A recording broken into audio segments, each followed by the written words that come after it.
الحمد للہ رب العالمین، بسم اللہ الرحمن الرحیم۔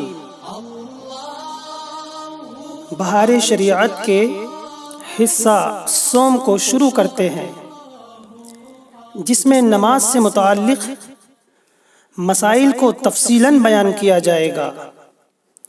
مفہوم حدیث ہے ہر وہ امر ذی شان جو اللہ کی حمد و ثنا سے شروع نہ کیا جائے ناقص رہتا ہے۔ اسی لیے مصنف علیہ الرحمہ جناب صدر الشریعہ بدر الطریقہ حضرت علامہ مولانا مفتی محمد امجد علی اعظمی علیہ الرحمہ نے اپنی کتاب کو تسمیہ و تحمید یعنی بسم اللہ شریف اور اللہ کی حمد و ثنا سے شروع فرمایا اور فرمایا بسم اللہ الرحمن الرحیم نحمده ونصلی علی رسولہ الکریم۔ اللہ کے نام سے شروع جو نہایت مہربان رحمت والا، ہم اس کی حمد کرتے ہیں اور اس کے رسول کریم علیہ الصلاۃ والتسلیم پر درود بھیجتے ہیں۔ نماز کا بیان ایمان عبادت پر مقدم ہے، کیونکہ ایمان اصل ہے اور عبادت فرع۔ ابلیس عبادات میں مشغول رہا اور ایمان میں کوتاہی کی تو اس کی عمر بھر کی عبادات مردود قرار پائی اور وہ جہنم کا ایندھن قرار پایا۔ اسی لیے مصنف علیہ الرحمہ نے فرمایا ایمان و تصحیح عقائد مطابق مذہب اہل سنت و جماعت کے بعد نماز تمام فرائض میں نہایت اہم و اعظم ہے۔ اہل سنت کی قید اس لیے لگائی کہ ایمان و عقائد کی معرفت اور فرق باطلہ کے نظریات کو حصہ اول میں جان لینے کے بعد یہ بات ظاہر ہے کہ ایمان و عقائد کا مذہب اہل سنت و جماعت کے مطابق ہونا اشد ضروری ہے۔ قرآن مجید و احادیث نبی کریم علیہ الصلاۃ والتسلیم اس کی اہمیت سے یعنی نماز کی اہمیت سے مالا مال ہیں۔ جا بجا اس کی تاکید آئی اور اس کے تارکین پر یعنی نماز چھوڑنے والوں پر وعید فرمائی اور عذاب سے ڈرایا گیا۔ چند آیتیں اور حدیثیں ذکر کی جاتی ہیں کہ مسلمان اپنے رب عز و جل اور پیارے نبی صلی اللہ علیہ وسلم کے ارشادات سنیں اور اس کی توفیق سے ان پر عمل کریں۔ اللہ عز و جل فرماتا ہے ھدی للمتقین الذین یؤمنون بالغیب ویقیمون الصلاۃ ومما رزقناہم ینفقون۔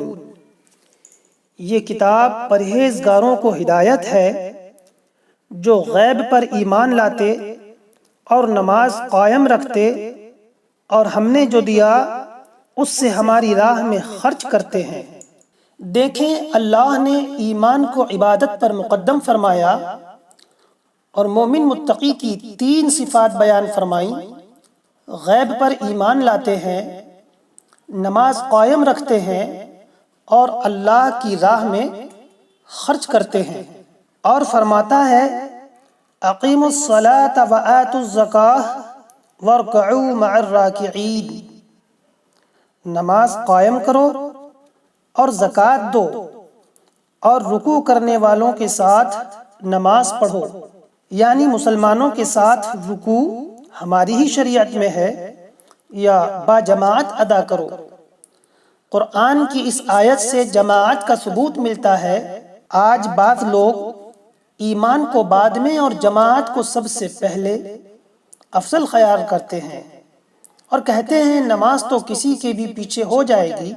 یاد رکھیں جماعت کے لیے امام کے عقائد کا درست ہونا اشد ضروری ہے۔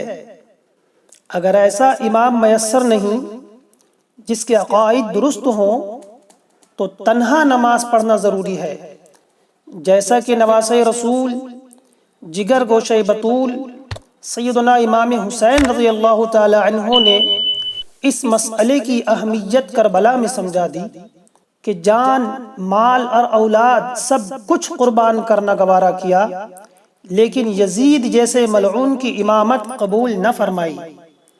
وجہ یہی تھی کہ اس کے عقائد و اعمال میں فساد آ چکا تھا، اور ایسے شخص کی امامت نہ کل جائز تھی اور نہ آج۔ اور فرماتا ہے، حافظوا علی الصلوات والصلاة الوسطى وقوموا للہ قانتین، تمام نمازوں خصوصاً بیچ والی نماز عصر کی محافظت رکھو اور اللہ کے حضور ادب سے کھڑے رہو۔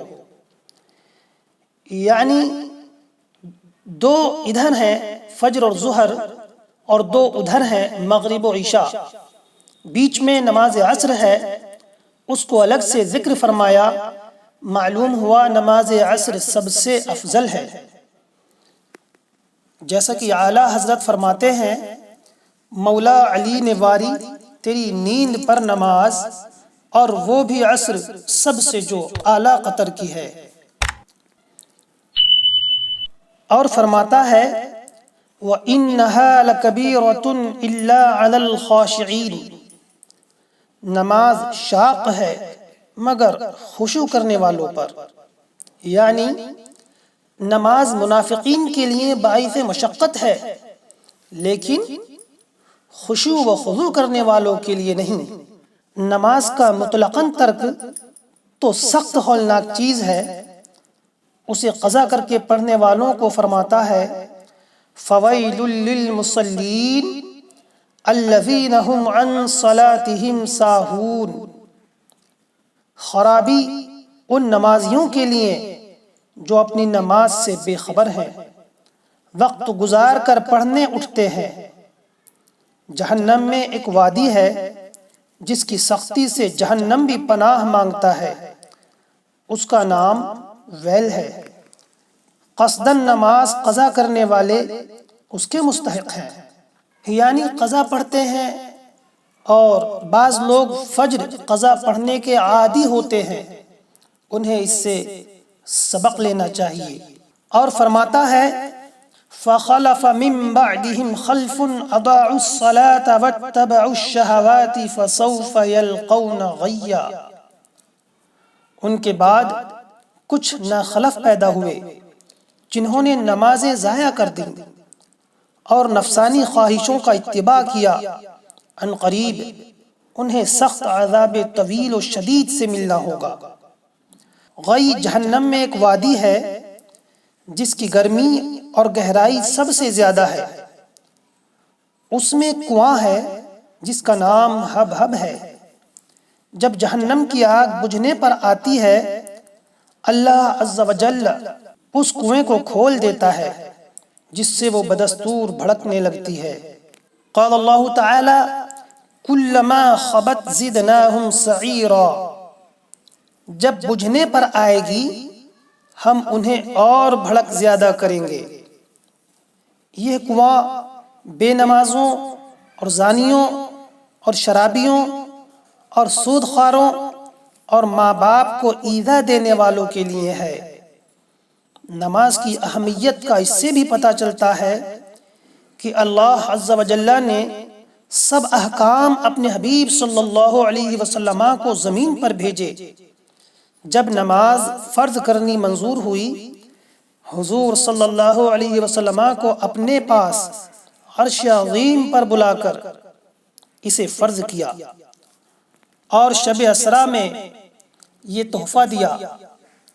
اللہ عز و جل کی بارگاہ میں دعا ہے، ہمیں نماز قائم کرنے کی توفیق عطا فرمائے، اس پر مداومت اور محافظت کی توفیق عطا فرمائے، حق کہنے، حق سننے اور حق پر عمل کرنے کی توفیق عطا فرمائے۔ وما علینا الا البلاغ، پڑھیے لا الہ الا اللہ محمد الرسول اللہ صلی اللہ علیہ وسلم۔ اللہ اللہ